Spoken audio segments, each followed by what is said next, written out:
నమస్కారం, వార్తలకి స్వాగతం. ఈనాటి ముఖ్యాంశాలు.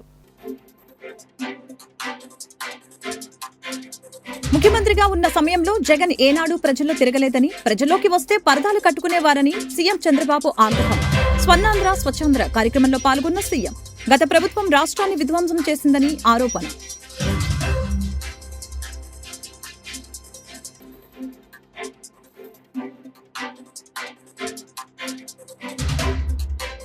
స్వచ్ఛ మంగళగిరి ఉద్యమంలో నియోజకవర్గ ప్రజలు భాగస్వాములు కావాలని మంత్రి నారా లోకేష్ పిలుపు. ఏడాదిలోగా ఎంటీఎంసీని చెత్తరహిత నగరంగా తీర్చిదిద్దుతామని వ్యాఖ్య.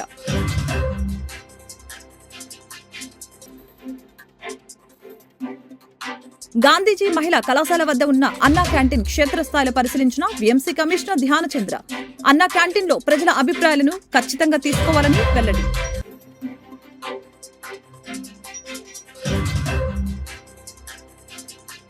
ముఖ్యమంత్రిగా ఉన్న సమయంలో జగన్ ఏనాడు కూడా ప్రజల్లో తిరగలేదని, ప్రజల్లోకి వస్తే పరదాలు కట్టుకునేవారని సీఎం చంద్రబాబు మండిపడ్డారు. గత ప్రభుత్వం రాష్ట్రాన్ని విధ్వంసం చేసిందని ఆరోపించారు. 5 ఏళ్ల పాలన తర్వాత 10 లక్షల కోట్ల అప్పును మిగిల్చి వెళ్లిందని వైసీపీపై తీవ్ర విమర్శలు చేశారు. ప్లాస్టికే కదా అనుకుంటాం. ఈ ప్లాస్టిక్ ఎంత ప్రమాదం అంటే ఇది ఒక పెద్ద భూతంగా తయారయ్యే పరిస్థితి వచ్చింది. ఎక్కడికక్కడ ప్రకృతిని పూర్తిగా సర్వనాశనం చేసే పరిస్థితికి వచ్చింది. ఈ రోజు ఈ యొక్క ప్లాస్టిక్ ని పశువులు కూడా తినడం, తద్వారా పశువుల ఆరోగ్యం పూర్తిగా పోయే పరిస్థితి వచ్చింది. ఇది కాకుండా అలాంటి పశువుల వల్ల మనకు కూడా ఆరోగ్యం పూర్తిగా చెడిపోయే పరిస్థితి వస్తా ఉంది. ఇంకో పక్క ఎక్కడ కూడా మీరు చూస్తే ప్లాస్టిక్ అనేది భూమిలో కరగదు, ఎక్కడికక్కడ నిలిచిపోతుంది. ఈ రోజు ఎక్కడా గానీ మున్సిపాలిటీలో మీ యొక్క మున్సిపల్ డ్రైన్స్ లో కనబడితే ఎక్కడికక్కడ చోక్ అయిపోయే పరిస్థితి వస్తుంది. ఈ ప్లాస్టిక్ అంతా నదుల్లో, సదస్సుల్లో, సముద్రాలకు కూడా స్ప్రెడ్ అయ్యి అక్కడ కూడా అది కుళ్ళి విషవాయువుగా మారి చాలా ప్రమాదాలు వస్తున్నాయి. దీనివల్ల మనం తినే తిండి కూడా కలుషితం అయిపోతా ఉంది. ఈ విషయం మీరు గుర్తుపెట్టుకోవాల్సిన అవసరం ఉంది.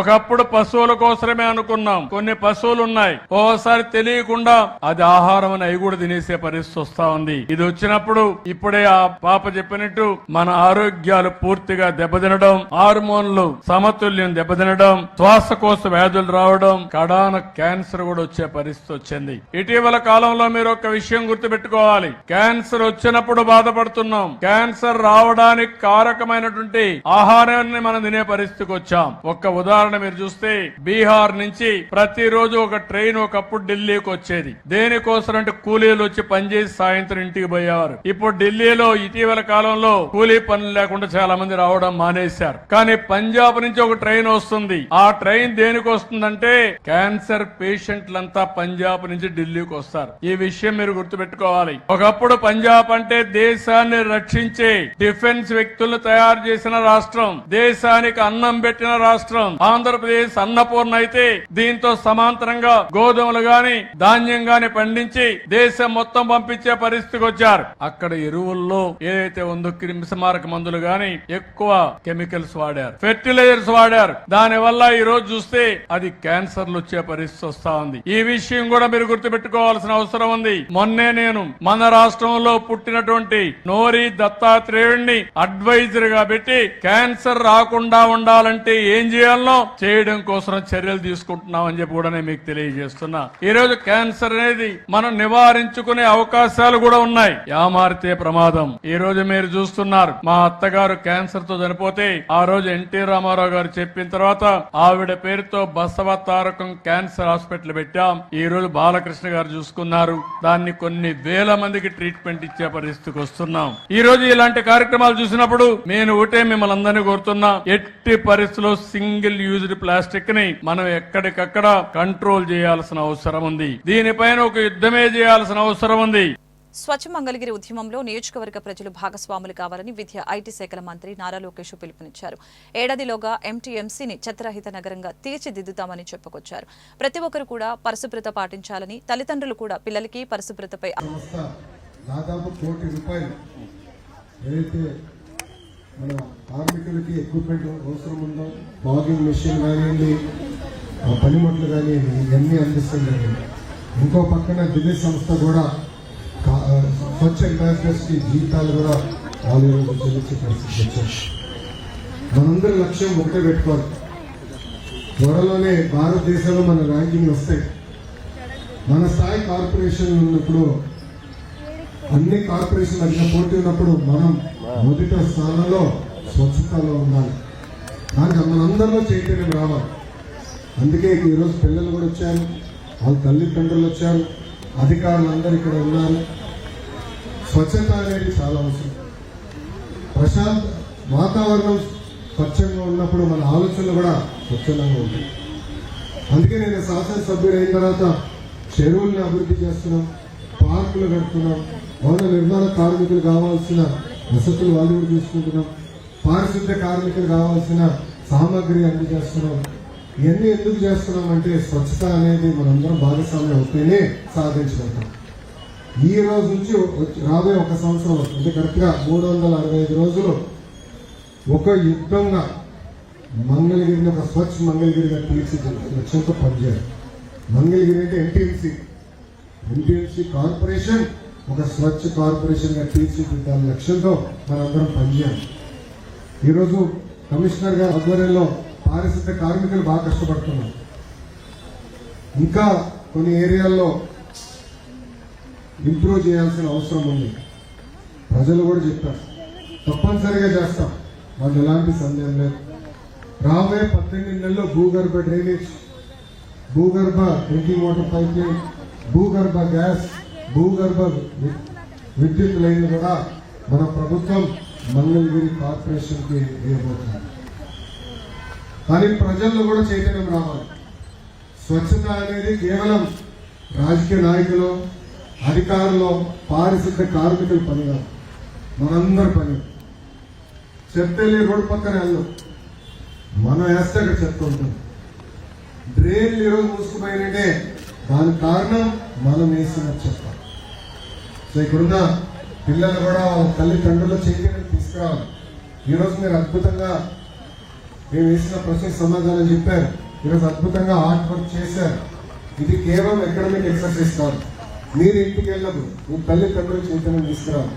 తెలియకుండా ఎవరైనా రోడ్డు పైన వేస్తే ఆ చెత్త మనం ఎత్తి తిరిగి చెత్తపొట్లు వేద్దాం. కానీ ఆ వ్యక్తుల్లో కూడా చైతన్యం తీసుకురావాలని ఇప్పుడున్న పిల్లలకి వాళ్ళ తల్లిదండ్రులు తెలుసుకుంటూ ఈ రాబోయే సంవత్సరం పాటు ఒక యుద్ధంగా జరిగే కార్యక్రమం మంగళగిరిని భారతదేశంలోనే నంబర్ 1 నిలిచే విధంగా మనందరం కృషి చేయాలి, కష్టపడాలి, మనలో చైతన్యం రావాలని మంగళగిరి ప్రజలందరినీ తెలుపుకుంటూ నాకు ఇంత అద్భుతమైన అవకాశం ఇచ్చిన మంగళగిరి ప్రజలందరికీ పేరు పేరున నా ఉదయపూర్వక ధన్యవాదాలు తెలుపుకుంటూ మీ అందరి గురించి సెలవు తీసుకుంటున్నాను.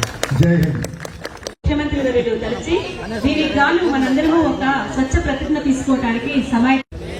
నా పరిసరాల పరిశుభ్రత కొరకు ప్రతిరోజు కొంత సమయం కేటాయిస్తానని నా వంతు కృషిగా స్వచ్ఛతా కార్యక్రమాల కొరకు శ్రమదానం చేసి పరిశుభ్ర ఆంధ్రప్రదేశ్ సాధించే సంకల్పానికి కట్టుబడి ఉంటానని ఈ రోజు పరిశుభ్రత గురించి నేను చేసిన ఈ ముందడుగు ఆంధ్రప్రదేశ్ రాష్ట్రాన్ని అన్నా క్యాంటీన్లో ప్రజల అభిప్రాయాలు ఖచ్చితంగా తెలుసుకోవాలని అన్నారు విజయవాడ నగరపాలక సంస్థ కమిషనర్ ధ్యానచంద్ర.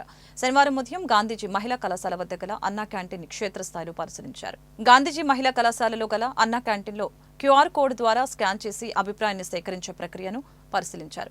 నగర పరిధిలో గల అన్నా క్యాంటీన్లో నోడల్ ఆఫీసర్లు ప్రజల అభిప్రాయాలను తీసుకుని దానికి అనుగుణంగా అన్నా క్యాంటీన్ నిర్వహణపై మెరుగైన సేవలు అందించేటట్లు చర్యలు తీసుకోవాలని అధికారుల్ని ఆదేశించారు.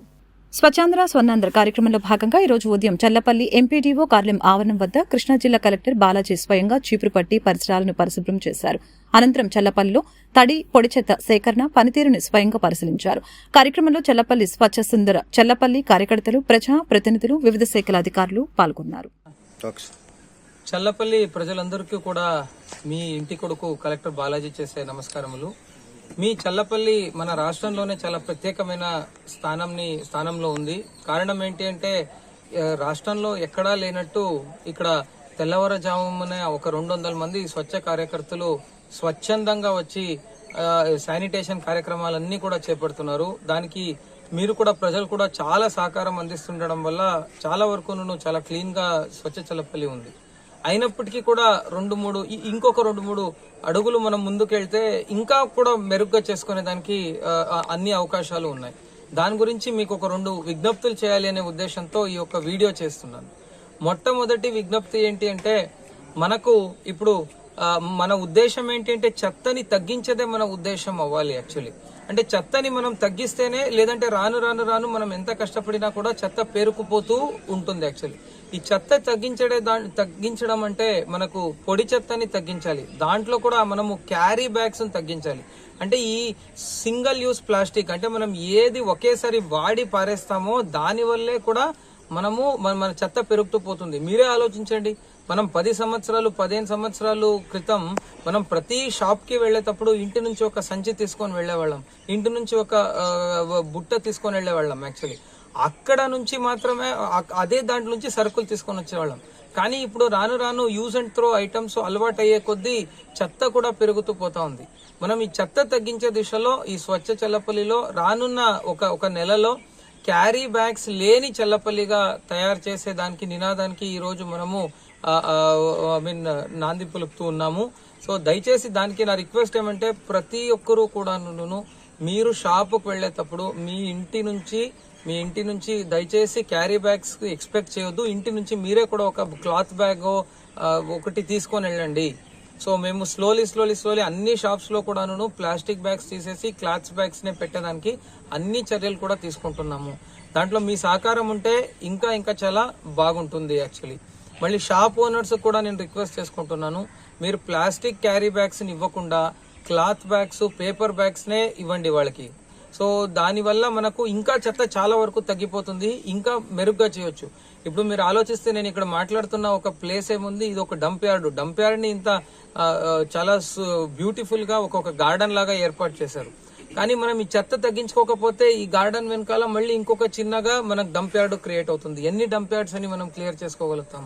సో దయచేసి ప్రజలందరికీ కూడా నేను రిక్వెస్ట్ చేస్తున్నాను, చెత్త తగ్గించండి, ప్లాస్టిక్ తగ్గించండి. సో అందుకే single use plastic next 1 month లో చల్లపల్లిలో ఎట్టి పరిస్థితుల్లో కూడాను ఎటువంటి క్యారీ బ్యాగ్స్ కూడా ఉండకూడదు.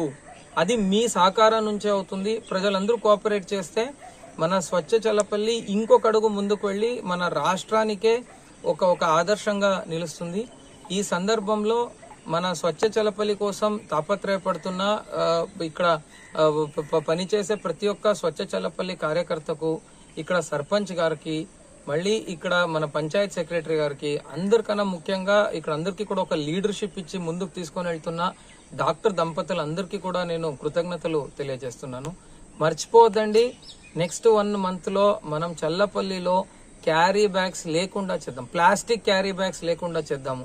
ఇది ఒక్కదానికి మీరు అందరూ కూడా చేయూతను అందిస్తే మీకే సర్ప్రైజ్ అయిపోతుంది, ఇంత చెత్త తగ్గిపోయిందా అని. మనము రాష్ట్రానికే ఆదర్శంగా నిలిచేదానికి ఒక్క అడుగే ఎన్నుకున్నాము. నెక్స్ట్ నెలకి ఆ ఒక అడుగును కూడా కంప్లీట్ చేద్దాం. Thank you. రంజాన్ మాసంలో ఉపవాస దీక్షలు నిర్వహించే ముస్లింలు దీక్ష విరమణ అనంతరం పౌష్టికాహారం స్వీకరించేందుకు పంజా సెంటర్లో ఏర్పాటైన స్టాల్స్ ఎంతగానో ఉపకరిస్తూ ఉన్నాయని టీడీపీ పశ్చిమ నియోజకవర్గ నాయకులు ఎంఎస్ బేగ్ తెలిపారు. అందరికీ నమస్కారం, అస్సలాం అలైకుం. విజయవాడ పశ్చిమ నియోజకవర్గంలో ఇక్కడ పంజా సెంటర్లో ముఖ్యంగా ఎంతో కాలంగా ఒక రంజాన్ మాసం యొక్క పవిత్రతని ముస్లిం సోదరులు అలాగే మన ఇతర సోదరులందరూ కూడా ఈ యొక్క నెల మొత్తం ఉపవాసాలతో గడుపుతూ, దాంతోపాటు సాయంత్రం ఉపవాసం విరమించేటప్పుడు ఇక్కడ ఇఫ్తార్ అనేది చేయడం అనేది జరగాల్సిన చోట ఒకసారి మీరు వచ్చి గమనిస్తే కనుక ఇది పశ్చిమ నియోజకవర్గంలో చాలా కలకలలాడుతూ ఉంటుంది. ఎక్కడ లేని ఆంధ్రప్రదేశ్లో మనకి ఇక్కడ కనిపించే సాంప్రదాయం చూస్తే కులాల మతాలకు అతీతంగా ఇక్కడ వచ్చి ఎంతో దూర ప్రాంతాల నుంచి ఇక్కడ వచ్చి పంజా సెంటర్లో ఇక్కడ హలీం స్టాల్స్, ఫలూదా స్టాల్స్ వాళ్ళందరూ కూడా ఈ యొక్క ఐటమ్స్ టేస్ట్ చేసి మన పశ్చిమ నియోజకవర్గానికి ఒక ఆకర్షణ అనేది మనం కల్పిస్తూ ఉన్నాం. అయితే ఇక్కడ ఈ మధ్యకాలంలో దానికి యొక్క ప్రాధాన్యత పెరగడంతో ఇక్కడ పశ్చిమ నియోజకవర్గంలో పంజా సెంటర్తో పాటు ఇక్కడ కృష్ణవేణి మార్కెట్ బయట కూడా ఇక్కడ అనేక కొత్త స్టాల్స్ కూడా ఏర్పాటు చేయడం జరిగింది. జనాలు పెరుగుతున్నారు, ఇక్కడ కూడా డిమాండ్ కూడా పెరుగుతుంది. అందరూ కూడా ఆనందంతో వచ్చి హలీం సేవిస్తూ ఉన్నారు. ఈ యొక్క మాసంలోనే ఈ యొక్క హలీం అనేది, ఫాలూదా అనేది స్టాల్స్ ఉండటం వల్ల ఎక్కువ శాతం ప్రజలందరూ కూడా ప్రశాంతంగా వచ్చి కూర్చొని భోజనం చేసి ఇలాగా హలీం తినే అవకాశం కల్పిస్తాం. ఈ కొత్త స్టాల్స్ ద్వారా మనందరూ ఆ సౌకర్యం కల్పించడం జరుగుతూ ఉంది. అయితే ఈరోజు మాకు ప్రత్యేకించి ఖలీల్ భాయ్ స్టాల్ ఓపెనింగ్కి మన ఖలీల్ భాయ్ అలాగే మన మిత్రులు సోదరులందరూ కూడా వచ్చి ఈ యొక్క స్టాల్ని ఓపెనింగ్ చేయడం అనేది చేశాం. తప్పనిసరిగా నేను ఒకటే చెప్తా ఉన్నా, ఈ సాంప్రదాయాన్ని మనం అందరూ కలిసి ముందుకు తీసుకెళ్దాం. కులమతాలకు అతీతంగా మనమందరూ కూడా ఈ యొక్క మంచి మాసంలో ఉన్న ఒక మంచి గొప్పతనాన్ని కూడా మనం అందరం కూడా మీ ద్వారా ఈ యొక్క స్టాల్స్ వాళ్ళందరూ కూడా మీరు వచ్చి సేవించి ప్రోత్సహించి ఇంకా మరెన్నో అవకాశాలు భవిష్యత్తులో మేము మీ అందరి దగ్గర కూడా తీసుకొస్తామని చెప్పి తెలియజేసుకుంటూ, నాకు ఈ యొక్క స్టాల్స్ వాళ్ళందరూ కూడా మంచి చేయాలని, మంచి డెలిషియస్ ఫుడ్ కూడా అందజేయాలని చెప్పి మనస్ఫూర్తిగా వాళ్ళందరూ కూడా ఎంకరేజ్ చేస్తూ, మరి వీళ్ళందరూ కూడా భవిష్యత్తులో కూడా ఇలాంటి కార్యక్రమాలు ఇంకా చేసి జనాల హృదయాలను కూడా ఆకట్టుకునే విధంగా ఒక ప్రశాంతతతో ముందు నడవాలని చెప్పి కోరుతా ఉన్నాం. ఇంద్రకీలాద్రిపై వేంచేసి ఉన్న శ్రీ కనకదుర్గమ్మ వారి సన్నిధిలో సుజనా ఫౌండేషన్ సౌజన్యంతో ఏర్పాటైన కర్ణాటక గాత్ర సంగీత కచేరీ భక్తుల్ని పరవశింపచేసింది. కర్ణాటక సంగీతంలో విశేష అనుభవం ఉన్న గాయని వనితా సురేష్ తన గాత్ర మాధుర్యంతో దుర్గమ్మకు స్వర్ణార్చన గావించారు. దాదాపు గంటన్నర పాటు కొనసాగిన ఈ గాత్ర సంగీత కచేరీ ఆద్యంతం నిర్గమ భక్తుల్ని పరవశింపచేసింది.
ఈరోజు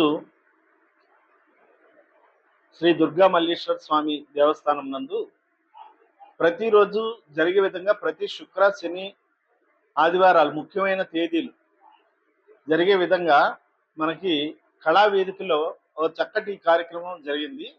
ఈ కార్యక్రమంలో మరి కర్ణాటక సంగీత కచేరీ భక్తి సంగీతం అనే దాని మీద ఉదయం 10:30 గంటల నుండి 12 గంటల వరకు కూడా చక్కటి సంగీతం వినిపించడం జరిగింది. ఇది అంతర్జాతీయ కర్ణాటక గాయని ఈమె వనితా సురేష్ గారు దీనిలో గానం ఆలపించగా, మరి సింధు రాగేశ్వరి వైలిన్ ఇచ్చి సహకారం అందించారు. అదేవిధంగా మల్లాది శివానందం మృదంగం వాయించి ఈ కార్యక్రమాన్ని సక్సెస్ఫుల్ గా కానిచ్చారు. ఈ కార్యక్రమంలో మరి దేవస్థానానికి విచ్చేసిన అనేక మంది భక్తులు విచ్చేసి ఈ కార్యక్రమాన్ని ఆమెను అభినందించడం జరిగింది. ఆమెను ఈ దేవస్థానం తరపున మేము సత్కరించుకుని ఆమెని మరి సన్మానించి అమ్మవారి ఆశీస్సులు అందజేసి పంపించడం జరిగింది. ఇది ఈ రోజు జరిగిన మన కళా వేదికలోని ముఖ్యమైన కార్యక్రమం. వంగవీటి మోహనరంగ విగ్రహాలను ఎవరైనా స్థాపించాలని అనుకుంటే వంగవీటి మోహనరంగ చారిటబుల్ ట్రస్ట్ ఉచితంగా విగ్రహాన్ని అందజేస్తుందని కాపు సంఘ నాయకులు మైలవరపు దుర్గారావు స్పష్టం చేశారు. ఇప్పటివరకు 149 విగ్రహాలను ఉచితంగా పంపిణీ చేశారు. 150వ విగ్రహాన్ని పంపిణీ చేయనున్నట్లు వెల్లడించారు. బుజ్జి, నేను గత 20 సంవత్సరాల నుంచి వంగవీటి మోహన్ రంగా గారి ఆశయ సాధన కోసం వాలీబాల్ టోర్నమెంట్లు అలాగే విగ్రహాలు స్టార్ట్ చేయడం జరిగింది. ముఖ్యంగా ఇప్పటికి 148 విగ్రహాలు మేము ఇవ్వడం జరిగింది. ఈ ప్రెస్ మీట్ పెట్టడానికి అలాగే ఇక్కడ ఈ ఏర్పాటు చేయడానికి ముఖ్య కారణాలు ఒక 3 కారణాలు మీకు చెప్పాలి. ఎందుకనంటే విజయవాడ సిటీలో అతిపెద్ద కాంస్య విగ్రహం ఈ సితారా సెంటర్లో పెట్టడం జరిగింది. ముందుగా ఇక్కడ రంగా గారి అభిమానులకి అందరికి కూడా నా ముందుగా కృతజ్ఞతలు తెలియజేస్తున్నా. అలాగే ఈ సెంటర్కి వంగవీటి మోహన్ రంగా జంక్షన్ అని పెట్టడం కూడా చాలా అభినందనదగ్గ విషయం. అందుకే ఈ సెంటర్ను ఎన్నుకున్నాం. ముఖ్యంగా మా చారిటబుల్ ట్రస్ట్ 2 రాష్ట్రాల ఉపాధ్యక్షులుగా ఈ ప్రదేశానికి చెందిన గోళ్ళ సుభాష్ చంద్రబోస్ అన్నయ్య గారు ఉండటం ఇంకో కారణం. ఈ 3 కారణాల వలన ఇక్కడ ఇది ప్రెస్ మీట్ అనేది ఏర్పాటు చేయడం జరిగింది. అలాగే ఇంకో ముఖ్య విషయం, ఈ సెంటర్కి మన రమణమ్మ గారు ఇవాళ 2 రాష్ట్రాల కార్పొరేటర్ గారు చెప్తూ దుర్గారావు గారు ఒక మాట అన్నారు, మీరు రంగా గారి లాగా అన్ని కులాలను వేసుకుంటున్నామని. మేము ముస్లింస్తో సహా అన్న ఇందులో అన్ని కులాలకు సంబంధించిన వాళ్ళు ఉన్నారు. ముఖ్యంగా రమణమ్మ అక్క కన్నా ముందు మన చారిటబుల్ ట్రస్ట్లో జాతీయ మాల మహానాడు అధ్యక్షురాలుగా ఉంటూ మంచా మల్లేశ్వరి గారు అని ఆవిడ ఢిల్లీ వెళ్ళారు, లేకపోతే ఎట్టి బస్సులు వాళ్ళు వచ్చేవాళ్ళు. ఆవిడ ఆ మాల మహానాడు జాతీయ అధ్యక్షురాలు కూడా మన దాంట్లో 2 రాష్ట్రాల ఉపాధ్యక్షురాలుగా ఉంది. ఆవిడ కూడా మన రంగా గారితో పాటు అన్ని కులాలు ఎలా నడిచాయి ఇప్పుడు కూడా ఈ చారిటబుల్ ట్రస్ట్ ద్వారా అన్ని కులాలను కలుపుకుని మేము ముస్లింస్తో సహా అందరం కలిసికట్టుగా వెళ్తున్నాం. అదే కాకుండా మేము రంగా గారి విగ్రహాలతో పాటు అంబేద్కర్ గారి, బాబు జగజ్జీవన్ రావు గారి, మహాత్మా గాంధీ గారి, అంతేకాకుండా అబ్దుల్ కలాం గారి విగ్రహాలు కూడా మేము ఇవ్వడం జరిగింది. నేను మీ మీడియా ముఖంగా చెప్పడానికి ముందుగా 2 రాష్ట్రాల ఆంధ్రప్రదేశ్ మహిళా అధ్యక్షురాలుగా అక్క రవణమ్మ గారిని ఇవాళ అనౌన్స్ చేయడం జరుగుతుంది. అలాగే 2 రాష్ట్రాల చారిటబుల్ ట్రస్ట్ యువత అధ్యక్షుడిగా బోసా నరేందర్ని ఇవాళ ఎన్నుకోవడం జరిగింది. ఇంకో విషయం ఏంటంటే దీని ప్రత్యేకత, మాది ఏదన్నా ఒక మేలురాయి ఉండాలి, మనం ఏదైనా చేస్తే మన జీవితంలో అనేది ఉద్దేశించుకుని మేము 100వ విగ్రహం 2 రాష్ట్రాల్లో లేని 13 అడుగుల వంగవీటి మోహన్ రంగా గారి విగ్రహం అప్పటి హోమ్ మినిస్టర్ గారి సహాయ సహకారాలతో, అంటే ఆర్థిక సహాయ సహకారాలు మాకేం అక్కర్లేదు, మేము ఎవరి దగ్గర డబ్బులు తీసుకోము. చారిటబుల్ ట్రస్ట్ మేము మట్టుకే మేము విగ్రహాలు సొంతంగా తయారు చేయించి మేము పెట్టడం జరుగుతుంది. సహకారంతో ఆ రోజున దొమ్మేరు గ్రామంలో పెట్టడం జరిగింది. ఇదే 150 విగ్రహాన్ని 15 అడుగుల విగ్రహం పెట్టాలనే ఆశయంతో మేము ఇవాళ మీ మీడియా ముందుకు రావడం జరిగింది. 15 అడుగుల విగ్రహాన్ని మేము ఇవ్వటానికి రెడీగా ఉన్నాం. ఒక 1 మంత్ లోపల ఎవరు పెట్టుకున్న వాళ్ళైనా సరే ముందుగా 15 అడుగులు 2 రాష్ట్రాలు. అందరికీ నమస్కారం. ఈరోజు వంగవీటి మోహన్ రంగా జంక్షన్లో వంగవీటి మోహన్ రంగా కాంస్య విగ్రహానికి పూలమాల వేసి నివాళులు అర్పిస్తూ, అలాగే ఆంధ్రప్రదేశ్ తెలంగాణ రాధారంగా మిత్రమండలి చారిటబుల్ ట్రస్ట్ తాళపల్లి బుజ్జి గారు ఈరోజు ఇక్కడ ఈ కార్యక్రమం ఏర్పాటు చేయడం జరిగింది. మరి ఈ కార్యక్రమం ఏర్పాటు చేయడంలో భాగం ఏంటంటే, వంగవీటి మోహన్ రంగా గారు ఆయన బతుకున్న రోజు మరి బుజ్జి గారికి తెలియపోవచ్చు, చిన్న వయసు, చూడకపోయినా ఆయన ఆశయ సాధన కోసం ఈరోజు వంగవీటి మోహన్ రంగా గారి యొక్క విగ్రహాలని ఎవరు ఎక్కడ పెట్టినా ఆయన సంప్రదిస్తే, ఆ చారిటబుల్ ట్రస్ట్ని సంప్రదిస్తే ఇప్పటిదాకా 149 విగ్రహాలు ఉచితంగా ఇవ్వడం జరిగింది. మరి ఈరోజు రేపు 150వ విగ్రహం 15 అడుగుల విగ్రహం ఇవ్వడానికి ఈరోజు ఇక్కడ కార్యక్రమాన్ని స్టార్ట్ చేయడం జరిగింది.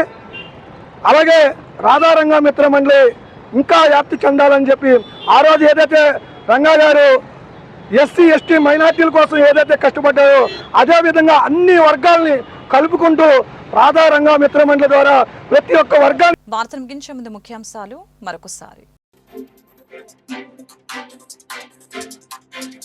ముఖ్యమంత్రిగా ఉన్న సమయంలో జగన్ ఏనాడు ప్రజల్లో తిరగలేదని, ప్రజల్లోకి వస్తే పరదాలు కట్టుకునేవారని సీఎం చంద్రబాబు ఆగ్రహం. స్వర్ణాంధ్ర స్వచ్ఛాంధ్ర కార్యక్రమంలో పాల్గొన్న సీఎం. గత ప్రభుత్వం రాష్ట్రాన్ని విధ్వంసం చేసిందని ఆరోపణ.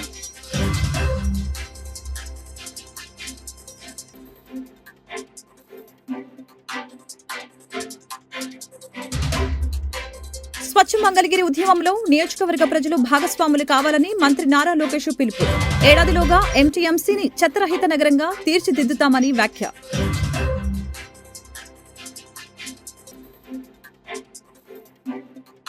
గాంధీజీ మహిళా కళాశాల వద్ద ఉన్న అన్నా క్యాంటీన్ క్షేత్రస్థాయిలో పరిశీలించిన వీఎంసీ కమిషనర్ ధ్యానచంద్ర. అన్నా క్యాంటీన్లో ప్రజల అభిప్రాయాలను ఖచ్చితంగా తీసుకోవాలని వెల్లడి.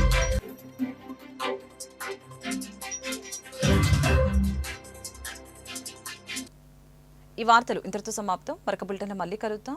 నమస్కారం.